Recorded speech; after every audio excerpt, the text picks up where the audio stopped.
What are your plans for this expected growth of NPA? Well, we definitely have a 5-year plan, and we're currently in almost in our second year of, and definitely will include expansion of our institution.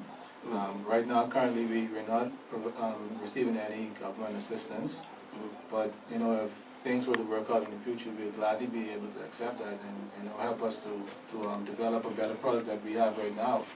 But as far as looking at properties and stuff, we definitely have that in our future as a target that we're looking to rapidly expand because of our growth.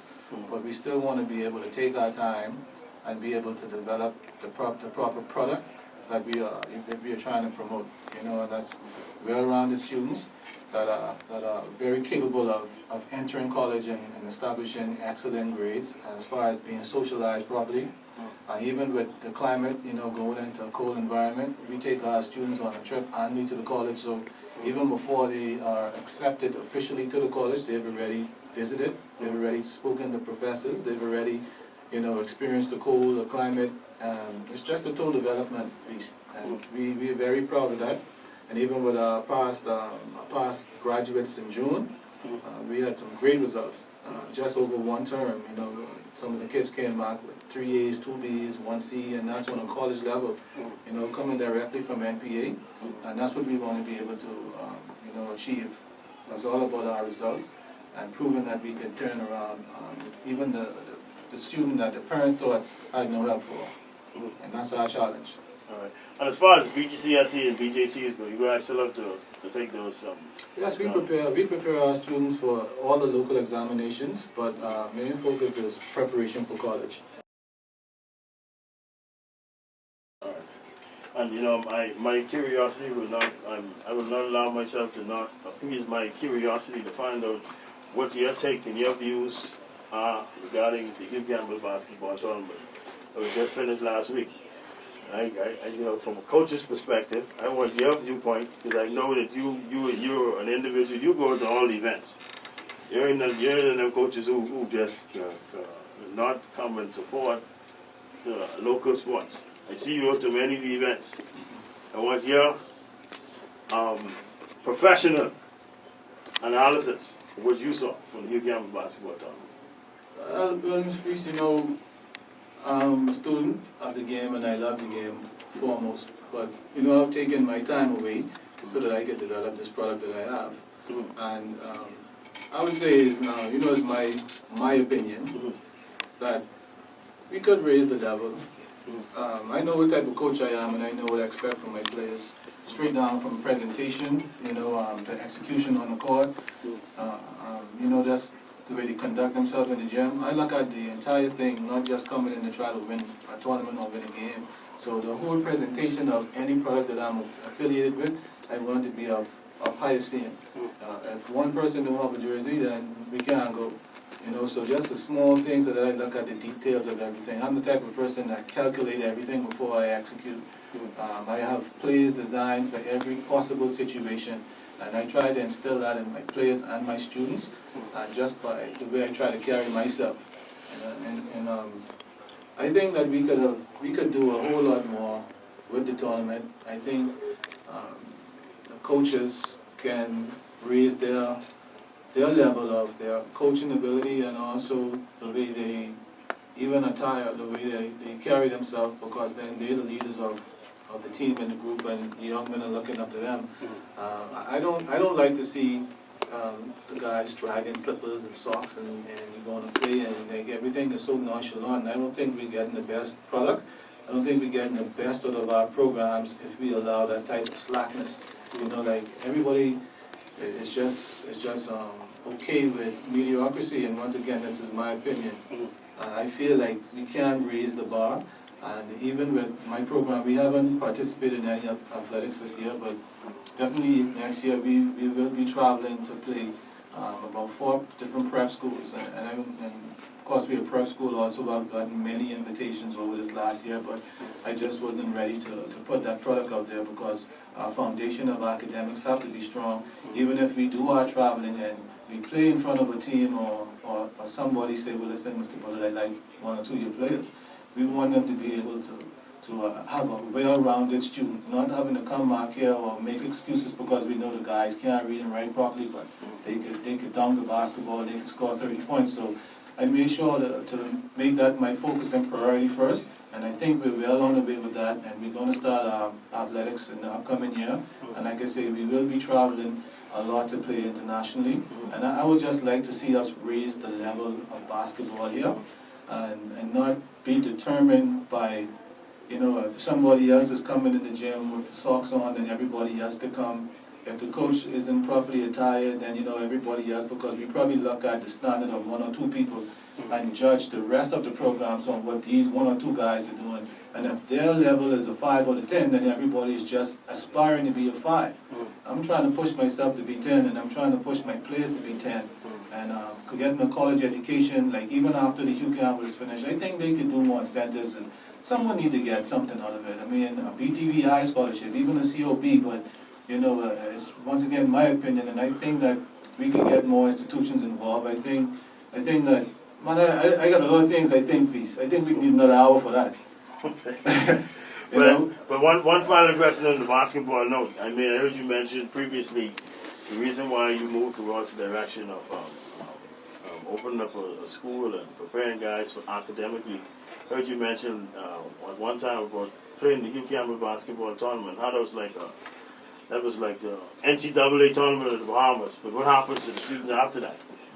What happens to them after that? If you had an opportunity, given an opportunity to change 3 things you see happening currently in basketball at the BAISS or the GSSSA, what are those 3 things? The 3 main things you focus on changing? First thing, I'll make it mandatory that we hold all coaches responsible for their players. And that means the way the coach conduct themselves. First of all, they'll have to all be certified. Just can't be a guy that watch the NBA at night and then I'm a coach the next morning. You know, you have no social ability to help. So we can't have no YouTube coaches? No, we can't have no YouTube. We have to have responsible people that are able to guide these young men in the right way. First of all, if you can't guide yourself, how you could guide anybody else? You know, and I think that we concentrate so much on winning that we lose these young men in the process because we're not trying to help them to balance the issues that are really plaguing them. You know, like a lot of these coaches don't know if these guys eat in the night. They don't know what issues they're going through personally at home. But as long as you could come and you could score these points, you know, that's all. And like, for instance, now that Hugh Campbell is finished, a lot of these coaches are not going to be involved in these young men's lives. They go back to their regular jobs. Yeah. And some of the students won't go back to school because there's no one there to tell them not to. So that's the first thing I think we need to look at is correcting that problem. That's a major problem.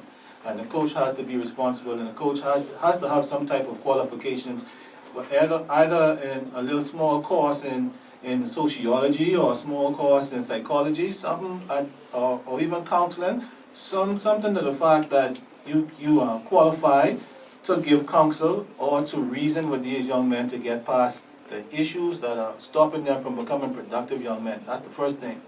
And I think we need to restructure the whole basketball system in terms of putting more incentives, you know, trying to organize it where parents could be involved, not just playing and nothing coming out of the game, but just a couple of games, especially in the BISS. You have 13 games. That's not a quarter amount of game that these young men should be playing. You know, by the time as you start to develop, by the time as your team start to realize, well, these are the mistakes we've been making, season is finished. You know, so there it is, season is finished, and even afterwards, there's no award ceremony to present to the students for a long, grueling season.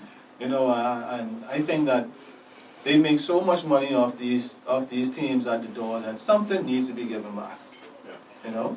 Well, again, what did I realize too, please? Lack of X and O's and proper execution. You know, most of the games are just a run up and down track meet. And I think that along with making coaches accountable, that we got to get back to a system where, you know, a fan could come and watch basketball and not just the team trying to outscore each other. You know, a coach should be able to go mentally against another coach in terms of X and O's and matching his play for my play, and you could actually see a structure where I watch a game where you have about 6 big men that's over 6'5" and they didn't get the ball in the post one time. You know, so we have to get back to where, you know, we could teach basketball and learn basketball, and the students would benefit from the game of basketball. And right now, You could have a student that come to me right now, they want to play point guard at 17 and 18 years old. They can't. There's no way. So we got to get back to the teaching of the game so the students can understand the game. And if they have the privilege or the opportunity to leave Nassau and go somewhere else, another coach or somebody else watching them could look at them and see that, guess what, they got the basics of basketball. They understand the game. And right now the students are just playing. And one thing I heard a lot of coaches saying is go to work. And what does that mean? That doesn't mean like post up. That doesn't mean give them a triple threat. So we're doing a poor job of teaching the game to the players. They're graduating, they're coming out of school, 21 players, but they don't have the necessary skills to take it to the next level. It's Levitt. Levitt. I want to pronounce it right. Yep, I'm a sociology professor at Niagara College in Ontario, Canada, and I'm here visiting Noble Preparatory Academy, working on an international collaborative initiative where we offer a Niagara College course to the students at NPA. We're going to have a full slate of different incentives for students to be able to receive the different types of information that they would like to receive, such as prior students, students who have graduated, current students. We have a professor from the college here also. We deal with all of the logistics of getting the students prepared for college through our NPA program. We just basically want the public to know that there's many ways to obtain education. We're very serious and focused on providing that for our youth in the country. And we just want to be able to share the information with others so everybody could try to get an education. A lot of obstacles that we think like tuition cost and all the other things that stop us from going and getting an education, we could probably solve a lot of that. I just think it's lack of information. And we just want to host, some of these events throughout the year to be able to spread that information, especially about Niagara College, which is a really good college. We have experienced a lot of success thus far from a lot of students that we have at the college, and we just want to be able to share that information with others who are seeking the same thing out there but may not know how to go about getting it done. So, but I want you to speak to this issue because an issue arose with a couple of my friends who listened to a show that you and I had prior to today, and one of the questions was that, whether or not Noble is just concentrated on just athletic students, and I want you to speak to that because I think it's a combination. We look for both academic and athletic students to come to Noble.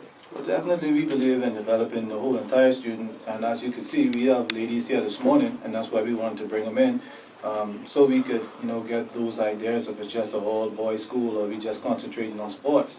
And we're not even talking about sports this morning, but if you listen to Ms. Levitt, and she just gave you some information about sociology. So having this moment to share with you this morning is very important, so that we can, let the people know that even though we may be sports-minded and we love to help sports enthuse students, that it's an academic school, and any person that needs academic help first. And that's why we've taken the entire, this is a year and a half, going on 2 years now, we haven't picked up the basketball at all.